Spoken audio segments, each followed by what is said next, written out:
Hello, ladies and gentlemen. Welcome to another episode of Explode Your Expert Business Show. This is the podcast for coaches, speakers, and trainers who want to grow their businesses while making an impact in the world.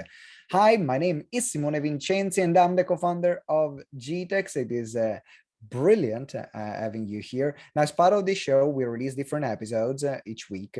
Sometimes it's a solo episode where I share some of the behind the scenes of what happens in GTeX. Sometimes we interview clients to hear from them and hear what they are doing, what they're up to, and also learn from them.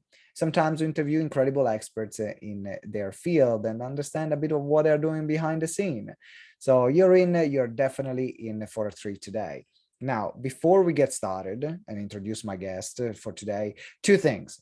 Number one is if you haven't joined our free Facebook group and you want to surround yourself by a community of like-minded people, keep the conversations going after the show, meet the guests that we have on the show, and make sure you join our Explode Your Expert Business community. You can find the link in the show notes, so make sure you scroll down and get it right now and join the group right now.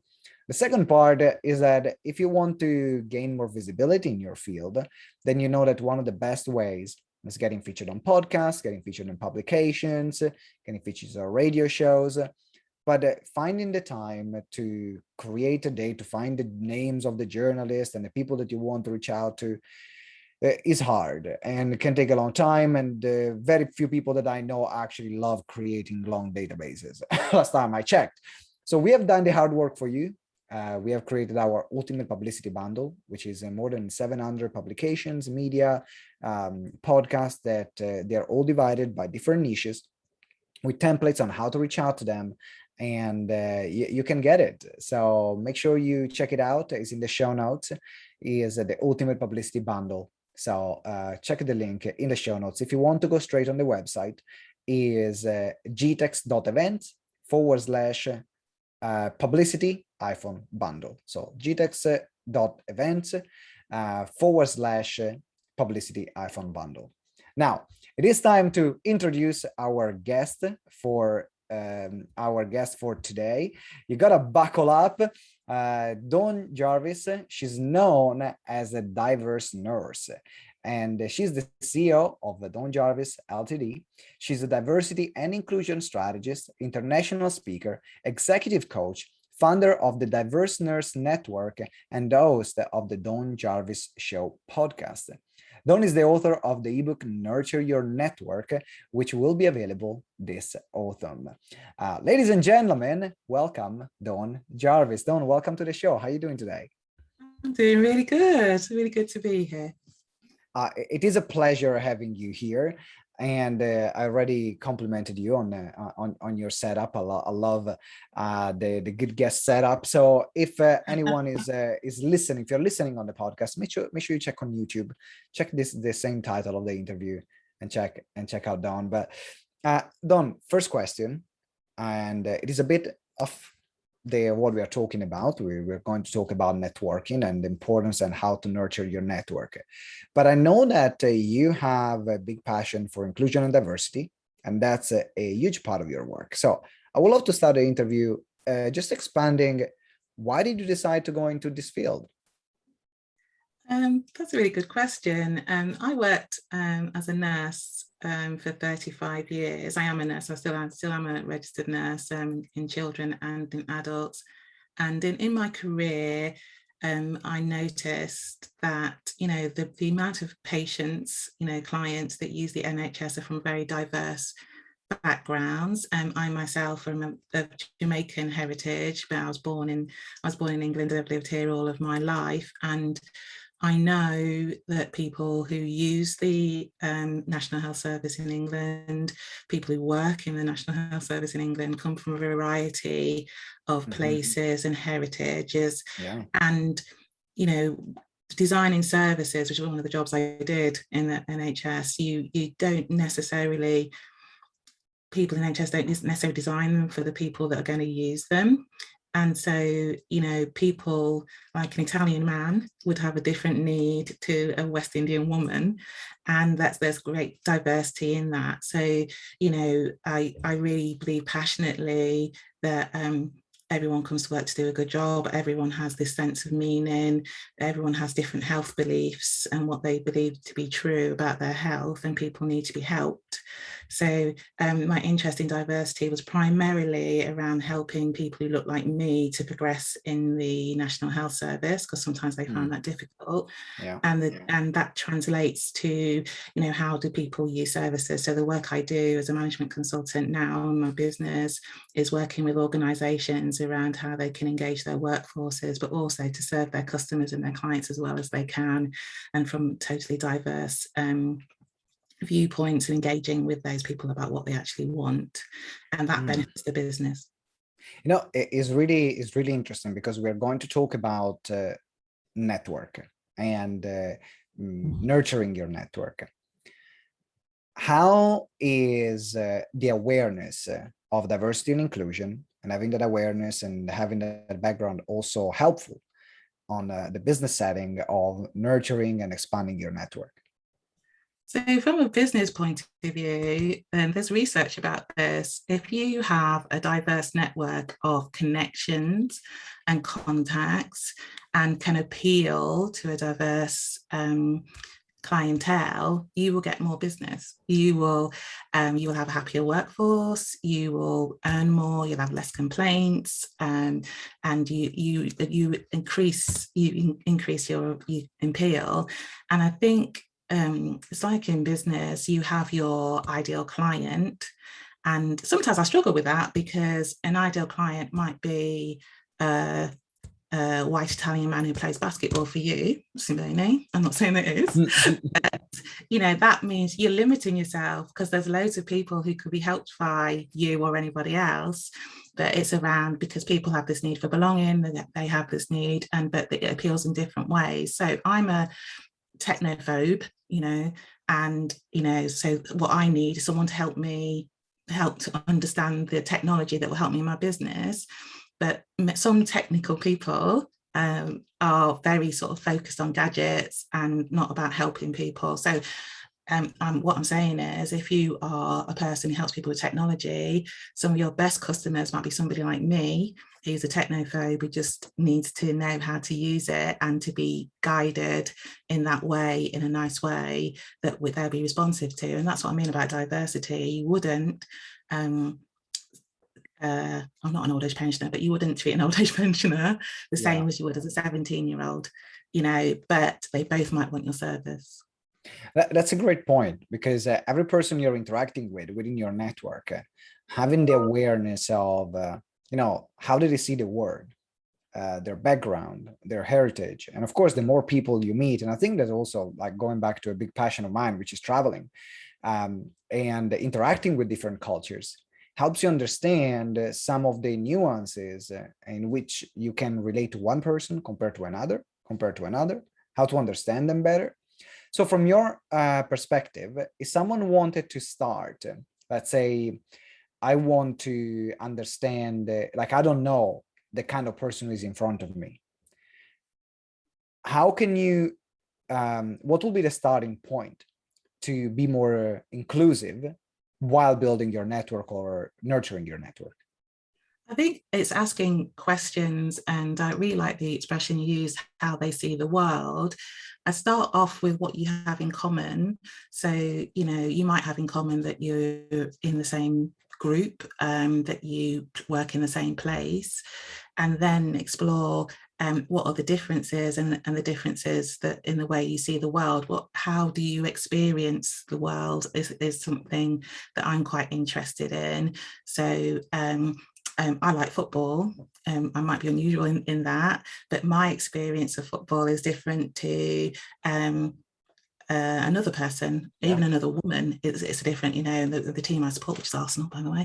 But that my experience with them. Okay, so we will need to interrupt the interview right now. I've been told, just because you don't support Chelsea. So see. So that's a different experience, isn't it, around that? But that's something we've got in common. We both like football, and that's something that we can talk about. And when I'm networking, if that's what I try to find, the commonalities, but also the differences. So that would be a conversation starter around that. And then when you start that conversation, then you find out all sorts of different things about the person that you're talking to or engaging with, what business they're interested in, how they feel about family, all that sort of thing. And you're not doing it to sort of be intrusive. You're just doing it out of interest, and it's like, and they can find out something about you. And my feeling around in the business world and in careers, this works too, and even with your family or your friends, is that if you are genuinely interested in somebody and want to find something out about them, it's always really useful. It's always really a learning experience, and they can also learn about you. And what happens is that you can have that conversation. We can have conversation about football, and I may never see you again, or or I might. I might connect with you on LinkedIn. I might, when I see you around, I think, oh yeah, I spoke to Simone. Yeah, he was like a Chelsea supporter. I didn't like that, but we did like football together. And then, if I see that you're offering a program, I think, oh yeah, I really like that guy, Simone. Yeah, I'm going to check that out. And that's how it works, is that people remember the interaction, they remember, and then when you're out and about, they'll think of you, and they'll think about what you said, about whatever you talked about, and how it relates to them, and how either you can help them or they can help you. I'm curious now because, well, first of all, it is fascinating how actually as human being, I remember, I don't remember the people that I've exchanged a business card with at a networking event, or meeting an online Zoom room, and everyone is posting their LinkedIn profile like crazy. I'm like, okay, but I don't remember them, but I remember someone that I had a good conversation with. And I remember being into an online networking event, which in one way is even more difficult to remember people online compared to a multi-sensorial experience that we might have at a networking event, but in live. And I think, and I remember we started talking because she's living in Portugal, and we were talking about how was life in Portugal. And that actually, that's what I remember about that conversation, which is the thing about Colin, because I went to Portugal and we started talking about where she was and where I went, and that created that particular connection. So absolutely, and I think that's what, so people can put they'll connect with me on LinkedIn, but as you said, why would they remember you if you've not had a conversation, had some commonality, and had some reaction? It's very easy to connect with people, but it's easier if they remember, oh, we met at this, or I saw you speak at an event and I was really interested in what you said about da da da. It doesn't matter, but I know when people connect with me, I am more likely to connect with them if they bring up an association that they have had with me, or they know somebody that I know, or we have some common interests around that. It's not that I won't, but I'd be more likely to connect and engage with that person if we've been to the same places and known the same things or had a conversation. And it's that association, as you said, so, I know lots about you, Simone, but, I know you like football, I know you like basketball.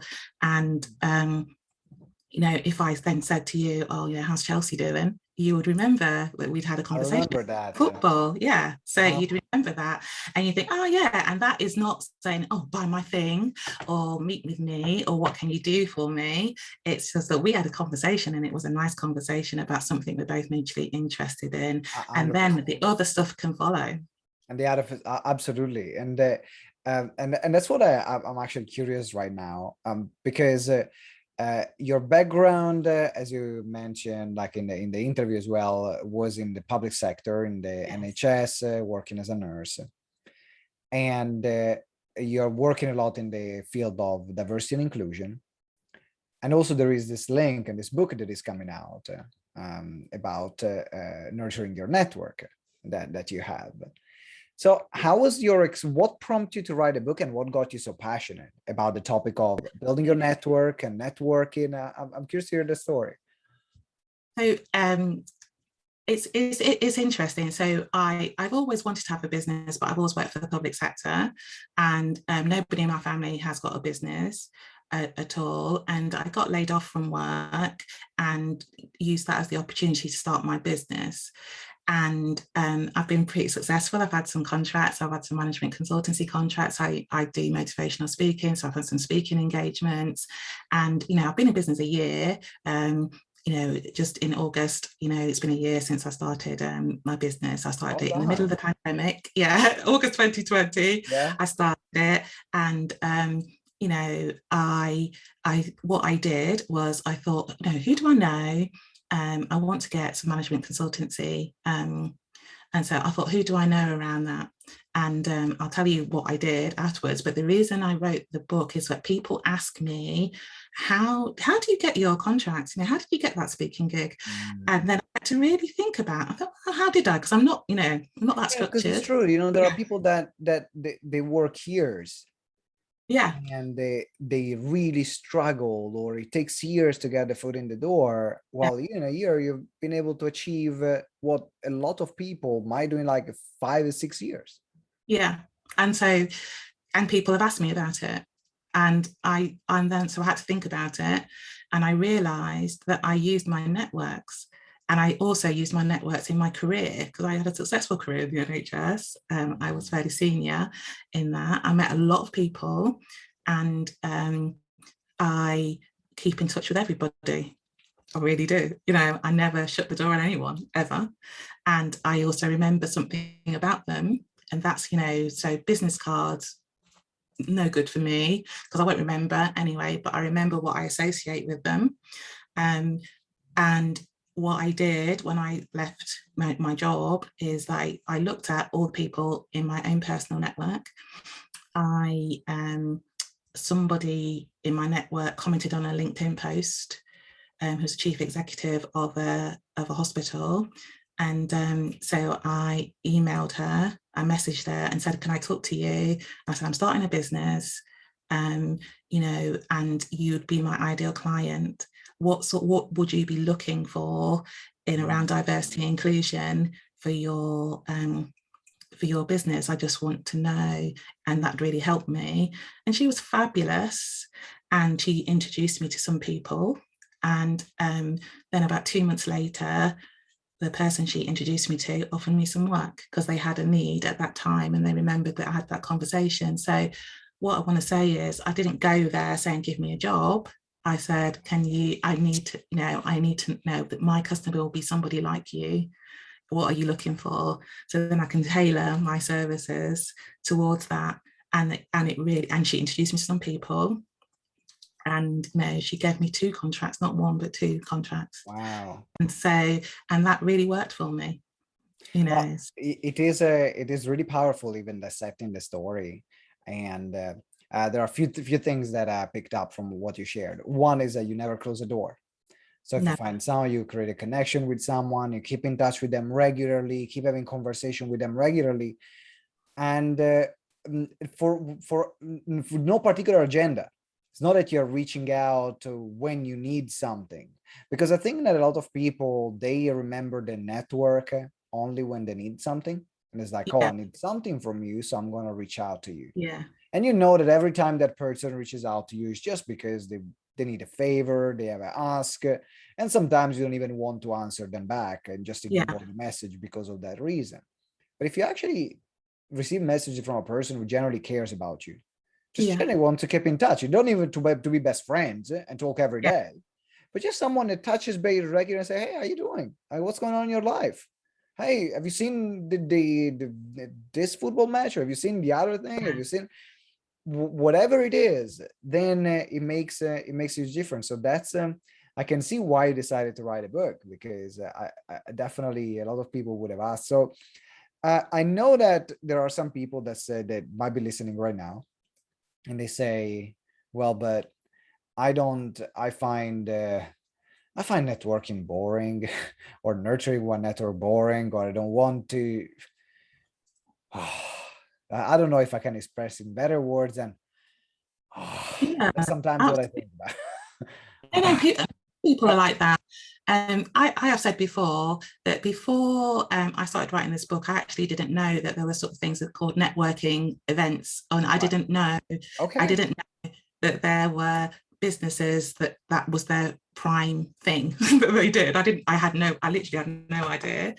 And that's not how I network. I network in everyday conversations. I network walking down the street.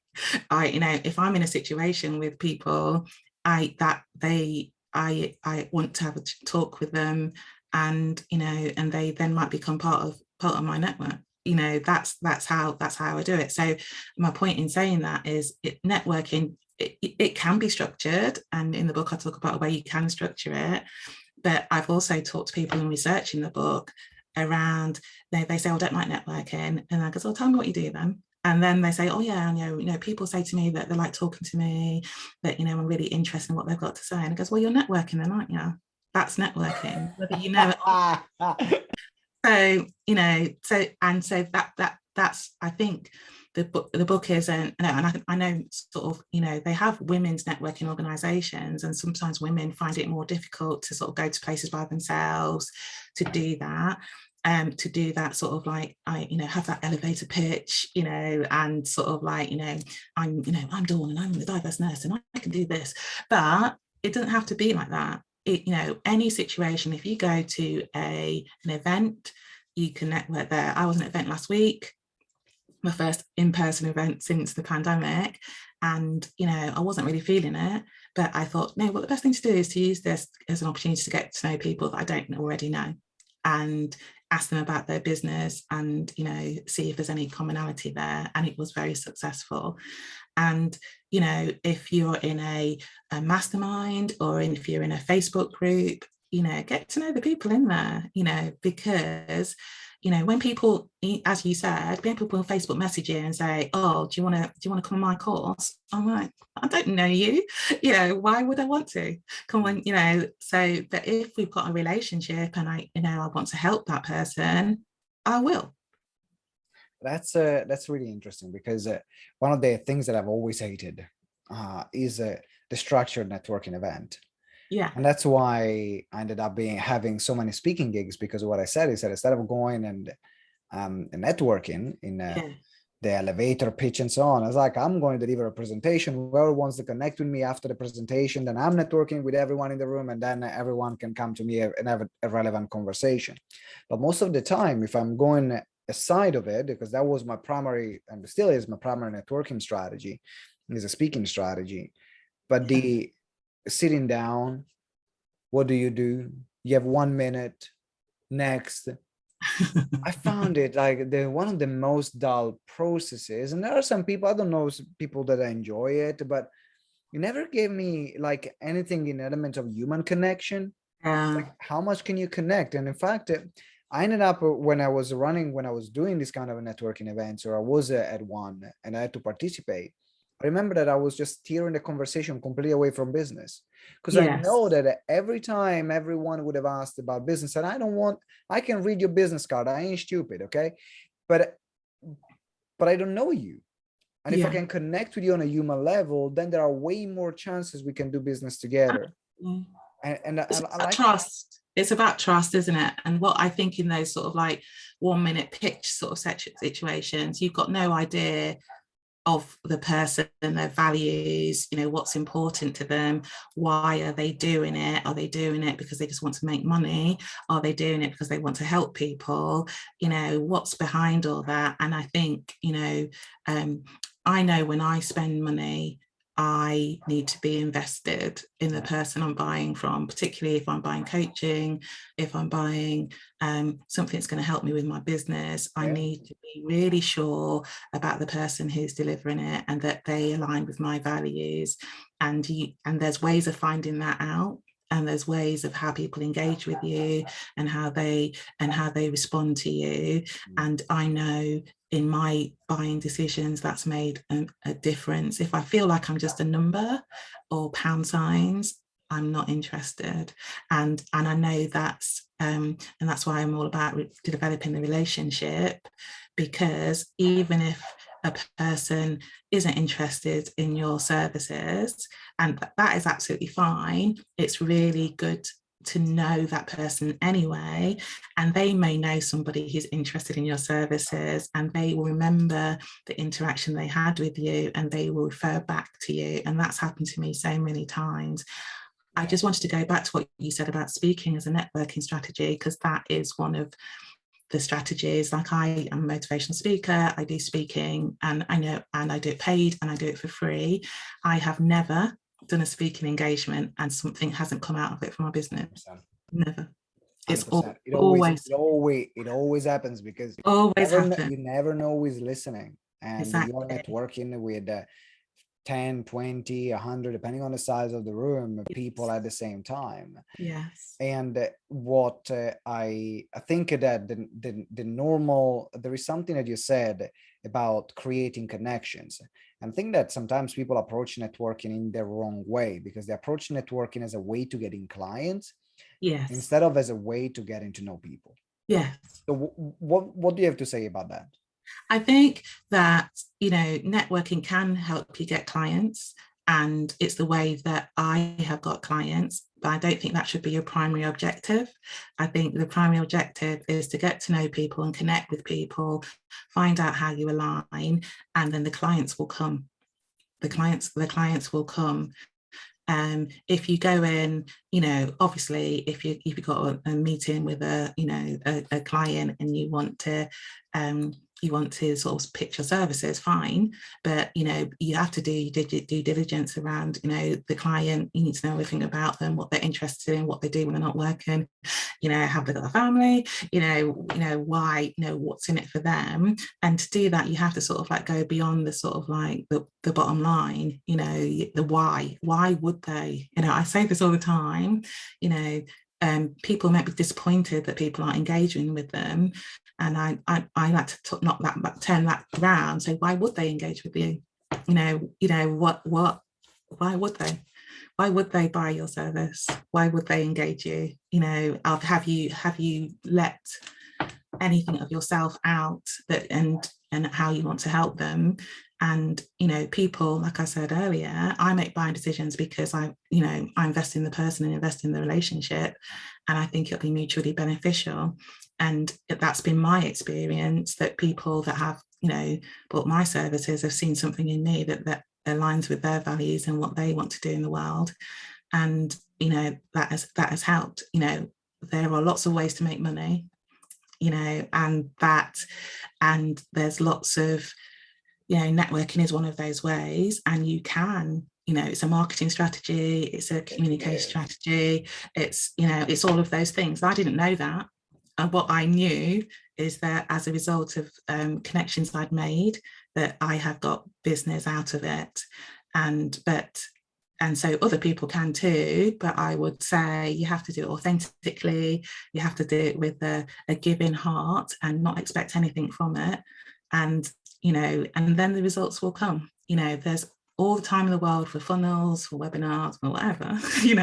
That is all cool. But in it, if you want to make a community, which is one of the things I want to do, in sort of diverse nurse network, it's about developing you have to develop relationships that goes beyond an exchange of business card, that go beyond a 1-minute pitch. And like, going back to the 1-minute pitch part, sometimes you can't even connect with them, because they are in their head remembering that 1-minute pitch, and what you want is to connect with that person. So let's say I got one more question to ask around networking, because some people might be saying, oh, but it's good for you, I'm an introvert, I'm not naturally like stopping people, like you said, stopping people on the street. I'm never gonna do that. I'm going to an event, I'm staying on my stuff, and I just don't like a lot of social situations. So what would you say around it? I would say that there are lots of people that there are people that you encounter going around your everyday life, and to have a conversation with a person. If you're standing next to somebody at the coffee machine, have a conversation with them. Even in your work or your business, who are you dealing with? Who are you? I have this thing about, you need to know the secretary to the cleaner in every place that you go. Have an interest in them, and because they know things, and they will be, I have a saying that there's nothing more flattering than attention. That if you give someone your attention, that is so flattering, and they remember it. And you can do that at the bus stop. You can do that. I've done it in the ladies' toilet. And you just, if you're in a space with somebody, engage. One of the things I'd recommend is, like on Facebook, on LinkedIn, they tell you when people's birthdays are. If someone's allowed people to know when their birthday, say happy birthday. And then you can say it would be good to catch up if you know them, and people remember, oh yeah, so-and-so said happy birthday. The people who engage with you, so I know we're in this online world at the minute, and not everyone's going to work or going out all the time or to in-person events, but the people who engage with you on Facebook, or you engage with them, you just have to sort of answer their posts or make a comment or something. Exactly. And that is engagement. That is networking, because people remember. I remember if someone comments on my post, I actually write it down. So, wow, you take it to an all new level. No, but because I don't want to forget, I want to remember, because, that person has taken time and effort to engage with me. And the very least I can do is remember who they are. Wow, it is really interesting and fascinating, the levels of details in which you take networking. And now, if I found that also people that are introvert, they actually are better networkers than natural extroverts, because they're less transactional. Yes. I generally, I'm incredibly extrovert. One moment I talk to one person, then after 2 minutes I'm bored, I want to talk to the other person. So what happened is that because of my personality, I have a few deep relationships, but a large majority are very transactional relationships or superficial relationships, because I know a lot of people, but then very strong relationship, there are just a few. And of course, it's normal, and I found though people that are more introvert, they're better networkers, because they tend to remember more about people, tend to be more patient, to have more time, to be less distracted as well. So actually, networking is a great strategy for someone who's an introvert, not just the networking event when you deliver your 1-minute pitch and you talk to 1,000 people, and it is a number, because I think that there is this conception, I don't know how that happened, where networking becomes a number game. The more business cards you can collect, and the more LinkedIn connections that you can get. And I fell into that trap because I didn't know any different, right? I remember I got 14,000, how many connections? I think I have 14,000, 15,000 connections on LinkedIn, something like that. Yeah. Because I just wasn't interested in numbers. I wasn't interested in people. And then when I really understood about networking, I was like, oh, I did it all wrong. I just did it all wrong. It's not that it's all wrong. It's that numbers are just numbers, aren't they?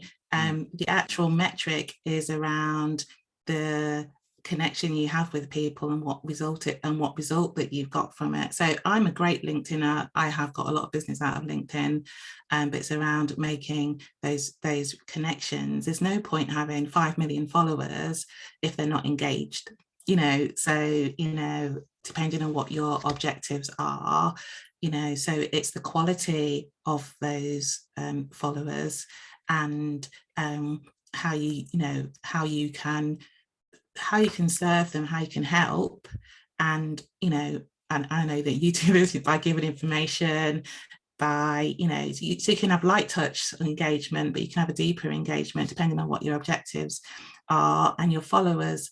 And in any space, they're following you for a reason, and it's sort of what is that reason? and and how can it be mutually beneficial for both parties. So I would say I haven't got lots of followers. I've got a few, probably more than the average.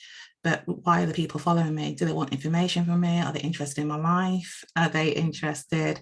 And you can serve in all sorts of different ways, even by, I put a picture of me and my son at the Paralympics in 2012. Loads of people are interested in that, because some people are just interested in me and my family, but other people are interested in my business, and other people are interested because I'm a nurse and I'm into health and well-being. So it's about, segmenting that and sort of like, how you want to engage with those people.